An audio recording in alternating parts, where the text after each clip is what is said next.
Hello, good evening. We're having. I put the color on my hair. Yeah, just now. Okay, same cost.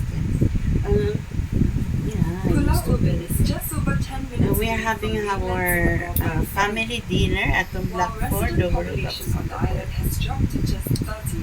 June 2026. My son Liming Alfonso is not home. There's his share actually that is his tapo yesterday, but he never ate yesterday.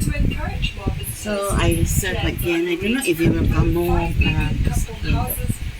This is Lising Poy with the signature of Albert Lee, completely Lising Poy. 74 years old, Singaporean, retired. Our food is different. I cook this one. Chicken adobo with bean sprout, okay? Togi, fried togi, fried bean sprout. Okay, enjoy folks at the Blackford for the breakfast. Our family dinner, okay?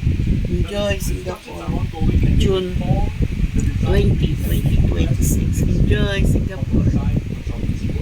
Our family dinner.